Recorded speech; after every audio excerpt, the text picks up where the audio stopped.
శ్రీ గురుభ్యో నమః. శ్రీ మహాలక్ష్మీ స్తోత్రం మహేంద్రకృతం. మహేంద్ర ఉవాచ నమః కమలవాసిన్యై నారాయణ్యై నమో నమః. కృష్ణప్రియాయై సారాయై పద్మాయై చ నమో నమః. పద్మపత్రేక్షణాయై చ పద్మాస్యాయై నమో నమః. పద్మాసనాయై పద్మిన్యై వైష్ణవ్యై చ నమో నమః. సర్వసంపత్స్వరూపాయై సర్వధాత్ర్యై నమో నమః. సుఖదాయై మోక్షదాయై సిద్ధిదాయై నమో నమః. హరిభక్తిప్రదాత్ర్యై చ హర్షధాత్ర్యై నమో నమః. కృష్ణవక్షస్థితాయై చ కృష్ణేశాయై నమో నమః. కృష్ణశోభాస్వరూపాయై రత్నాఢ్యాయై నమో నమః. సంపత్యధిష్టాతృదేవ్యై మహాదేవ్యై నమో నమః. సస్యాధిష్టాతృదేవ్యై చ సస్యలక్ష్మ్యై నమో నమః. నమో బుద్ధిస్వరూపాయై బుద్ధిదాయై నమో నమః. వైకుంఠే చ మహాలక్ష్మీర్లక్ష్మీః క్షీరోదసాగరే. స్వర్గలక్ష్మీరింద్రగేహే రాజలక్ష్మీర్నృపాలయే. గృహలక్ష్మీశ్చ గృహిణాం గేహే చ గృహదేవతా. సురభిః సా గవాం మాతా దక్షిణా యజ్ఞకామినీ. అదితిర్దేవమాతా త్వం కమలా కమలాలయే. స్వాహా త్వం చ హవిర్దానే కవ్యదానే స్వధా స్మృతా. త్వం హి విష్ణుస్వరూపా చ సర్వాధారా వసుంధరా. శుద్ధసత్వస్వరూపా త్వం నారాయణపరాయణ. క్రోధహింసావర్జితా చ వరదా చ శుభానన. పరమార్థప్రదా త్వం చ హరిదాస్యప్రదా పరా. యయా వినా జగత్సర్వం భస్మీభూతమసారకం. జీవన్మృతం చ విశ్వం చ శవతుల్యం యయా వినా. సర్వేషాం చ పరా త్వం హి సర్వబాంధవరూపిణి. యయా వినా న సంభాష్యో బాంధవేర్బాంధవః సదా.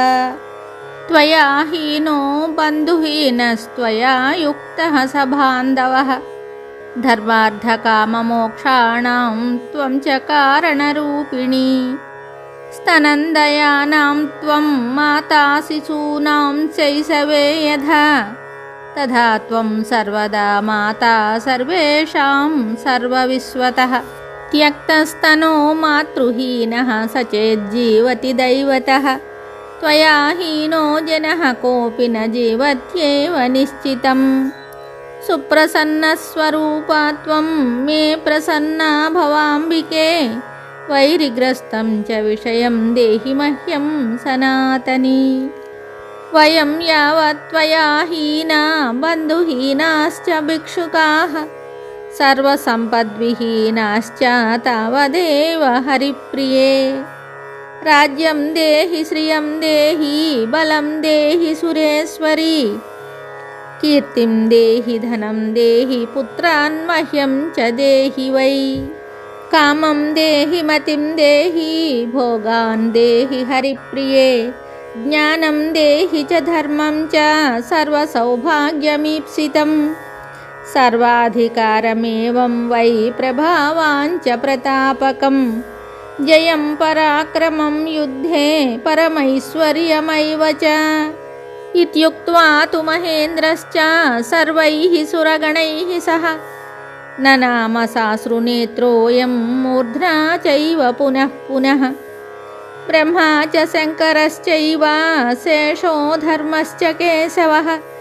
సర్వే చక్రుః పరిహారం సురార్థే చ పునః పునః. దేవేభ్యశ్చ వరం దత్వా పుష్పమాలాం మనోహరాం. కేశవాయ దదౌ లక్ష్మీః సంతుష్టా సురసంసది. యయుర్దైవాశ్చ సంతుష్టాః స్వం స్వం స్థానం చ నారద. देवी ययौ हरेः क्रोडं हृष्टा क्षीरोदशायिनः ययतुस्तौ स्वस्वगृहं ब्रह्मेशानौ च नारद दत्त्वा सुभाषिषं तौ च देवेभ्यः प्रीतिपूर्वकम् इदं स्तोत्रं महापुण्यं त्रिसन्ध्यं यः पठेन्नरः कुबेरतुल्यः स भवेद्राजराजेश्वरो महान् सिद्धस्तोत्रं यदि पठेत् सोऽपि कल्पतरुर्नरः पञ्चलक्षजपेनैव स्तोत्रसिद्धिर्भवेन्नृणाम् सिद्धस्तोत्रं यदि पठेन्मासमेकं च संयतः महासुखी च राजेन्द्रो भविष्यति न संशयः। इति श्रीब्रह्मवैवर्ते महापुराणे द्वितीये प्रकृतिखण्डे नारदनारायणसंवादे 39तमोऽध्याये महेन्द्रकृतश्रीमहालक्ष्मीस्तोत्रं सम्पूर्णं शुभम्।